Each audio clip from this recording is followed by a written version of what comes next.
नमस्कार, हर्ष न्यूज की तेज गति वाली बुलेटिन छत्तीसगढ़ रफ्तार में आपका स्वागत है। चलिए शुरू करते हैं क्षेत्रीय खबरों की तेज बुलेटिन छत्तीसगढ़ रफ्तार। छत्तीसगढ़ में मानसून की वापसी को अब 12 दिन बचे हैं। इन बचे हुए दिनों में अच्छी बारिश के आसार दिखाई नहीं दे रहे हैं। मौसम विभाग के मुताबिक इस हफ्ते कोई मजबूत सिस्टम बनने की संभावना कम ही है। इससे ऐसा लग रहा है कि अब मानसून की वापसी 1-2 दिन में ही बारिश हो सकती है।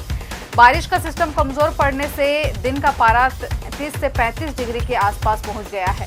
रात का पारा भी सामान्य से 2 डिग्री ज्यादा दर्ज किया गया है। मौसम विभाग के मुताबिक बारिश का कोटा इस सीजन का पूरा हो चुका है। सिर्फ 4 जिलों को छोड़कर पूरे प्रदेश में अच्छी बारिश दर्ज की गई है।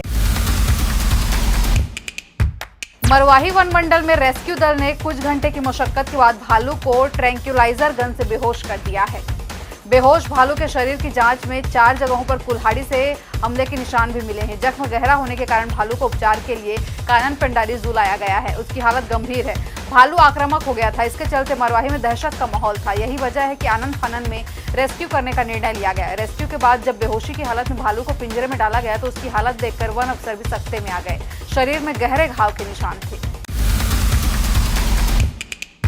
दुर्गा पूजा, दिवाली और छठ पूजा के दौरान यात्रियों के सुगम आवाजाही के लिए रेलवे ने इस साल 519 स्पेशल ट्रेनों का संचालन करने का फैसला लिया है। इन स्पेशल ट्रेनों का संचालन 1 अक्टूबर से 30 नवंबर के बीच किया जाएगा।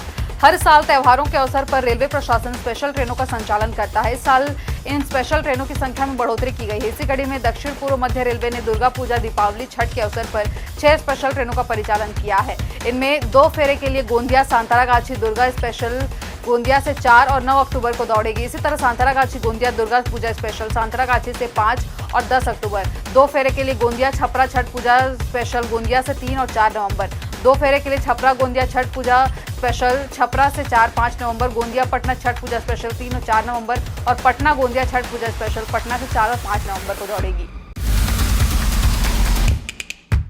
छत्तीसगढ़ में 15 नवंबर से धान खरीदी करने की तैयारी है। राज्य सरकार ने वित्तीय वर्ष 2023-24 की तुलना में 16 लाख मीट्रिक टन ज्यादा खरीदी का अनुमान है।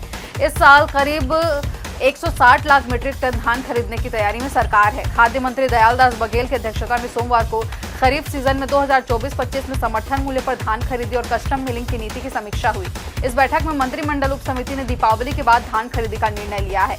बैठक के बाद समिति के अध्यक्ष और खाद्य मंत्री दयालदास बघेल ने बताया कि 3100 रुपए के भाव से 21 क्विंटल प्रति एकड़ के भाव से धान की खरीदी की जाएगी। सभी धान खरीदी केंद्र में इलेक्ट्रॉनिक वेइंग मशीन से ही खरीदी की जाएगी और इसके लिए 30,000 गठान बारदाने की खरीदी होगी। बिजली की बढ़ती खपत और भविष्य में इसकी संभावित कमी को देखते हुए सरकारें सोलर पावर को प्रमोट कर रही हैं। बावजूद इसके घरेलू स्तर पर सोलर पैनल लगाने वालों की संख्या में अपेक्षित वृद्धि नहीं हो रही है। शहरी क्षेत्र में हर साल 40 से 45 लोग ही इसे अपना रहे हैं। एक मुश्त लागत और त्वरित लाभ न मिलने के कारण लोग सोलर पावर अपनाने में हिचक रहे हैं। स्थानीय लोगों का मानना है कि सोलर पैनल लगाने में एक मुश्त आने वाली लागत सबसे बड़ी बाधा है। 1 किलोवाट सोलर पैनल लगाने के लिए लगभग 1 लाख रुपए तक का खर्च आता है। इसमें सरकार द्वारा दी जाने वाली सब्सिडी के बाद भी 80-85 हजार रुपए खर्च करने पड़ते हैं। यह खर्चा अधिकांश परिवारों के लिए भारी साबित हो रहा है। इसी के विपरीत कृषि और कमर्शियल क्षेत्रों में सोलर पावर की डिमांड तेजी से बढ़ी है। छत्तीसगढ़ की राजधानी में लगातार हो रहे अपराधों से परेशान होकर रायपुर पुलिस ने धार्मिक अनुष्ठानों से अपराध कम करने की पहल शुरू की है। शहर के तेलीबांधा थाना इलाके में एक हफ्ते में लगातार 2 घटनाएं होने पर थाने का शुद्धिकरण किया गया। पुलिस जवान ने थाने के गेट के सामने नारियल फोड़ा, अगरबत्ती जलाई और पूजा पाठ किया। कुछ दिन पहले तेलीबांधा थाना क्षेत्र में एक युवक की मोबाइल लुटेरों ने चाकू मारकर हत्या कर दी थी। उसके बाद एक हफ्ते पहले ही प्रेमी ने गला काटकर लड़की की हत्या कर दी थी। इसके पहले थाना क्षेत्र में गैंगस्टर अमन साहू के गुर्गों ने फायरिंग चलाई थी। एक के बाद एक अपराध के चलते पूजा पाठ करवाया गया है। छत्तीसगढ़ कांग्रेस की न्याय यात्रा के दौरान कांग्रेस समर्थक आपस में भिड़ गए। बताया जा रहा है कि पूर्व विधायक शकुंतला साहू की तस्वीर झंडे से ढक गई थी, जिसे देखकर उनके समर्थक भड़क गए। मंच पर लगे पोस्टर को फाड़ दिया। भाजपा ने कहा कि कांग्रेस न्याय यात्रा निकालने का ढोंग कर रही है। कार्यकर्ता अपने ही नेताओं के बैनर पोस्टर फाड़ रहे हैं। वहीं यात्रा के चौथे दिन कांग्रेस प्रदेश अध्यक्ष दीपक बैज को मोहन मरकाम, अनिता योगेंद्र शर्मा, छाया वर्मा, चरणदास महंत, ज्योत्सना महंत सहित कांग्रेस के कई पदाधिकारियों का साथ मिला। कांग्रेस की न्याय यात्रा में किसी तरह का विवाद न हो, इसके लिए बड़े नेता एकजुट दिखे। बीजेपी भी इस पर हमलावर रही।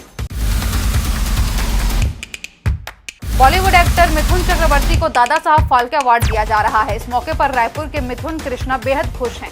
एक्टर को अवार्ड मिलने का सेलिब्रेशन रायपुर में एक ऑटो वालों ने किसी त्योहार की तरह किया है। रायपुर के कृष्णा नायक, जिनको मिथुन कृष्णा के नाम से लोग जानते हैं, ये भगवान से ज्यादा एक्टर मिथुन की पूजा करते हैं। कृष्णा 20 सालों से मिथुन की तरह कपड़े पहनते हैं, डांस करते हैं। अपने ऑटो में भी मिथुन की तस्वीरें लगा रखी हैं।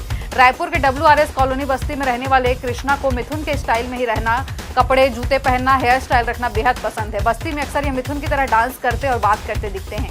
घरों में तस्वीरों के साथ ही की रिंग में तक मिथुन है। ऑटो में मिथुन के डायलॉग लिखे गए हैं। कृष्णा इस हफ्ते मुंबई गए हुए थे और सालों से ये ऑटो चालक के जुगत में लगा है कि एक बार मिथुन दा से मुलाकात हो जाए, मगर इस बार भी मुलाकात नहीं हो सकी।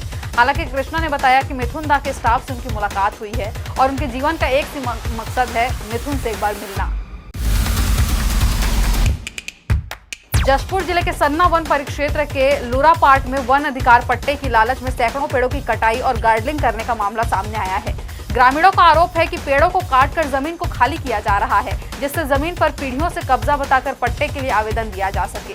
मामले में वन विभाग के सुस्त रवैये से ग्रामीणों में आक्रोश है। जशपुर जिले के पठारी क्षेत्र के पंडरापाट में कुछ ग्रामीणों ने जंगल की 3.5 एकड़ जमीन को खाली करने के लिए सैकड़ों पेड़ की कटाई और गार्डलिंग कर दी है। रात के अंधेरे में बेशकीमती पेड़ों को गार्डलिंग करके छोड़ दिया गया है, जिससे अब पेड़ सूखने के कगार पर आ गए हैं। ग्रामीणों का आरोप है कि गांव के ही कुछ दबंग प्रवृत्ति के लोग करीब 500 पेड़ों की कटाई कर रहे हैं। वहीं गार्डलिंग की गई पेड़ों को आसानी से काट कर इस भूमि पर वन अधिकार पट्टा के लिए आवेदन करने की योजना बनाई गई है। छत्तीसगढ़ में 1 से 30 सितंबर तक जन आंदोलन के रूप में 7वां राष्ट्रीय पोषण माह आयोजित किया गया था। इस दौरान गांव से लेकर राज्य स्तर तक सुपोषण, बच्चों में व्याप्त कुपोषण, बालक बालिकाओं, किशोरियों, गर्भवती और शिशुवती महिलाओं में एनीमिया के संबंध में जागरूकता के लिए स्वास्थ्य से संबंधित कई गतिविधियों का संचालन किया गया। इस अभियान में हर वर्ग के लोगों की सक्रिय सहभागिता रही।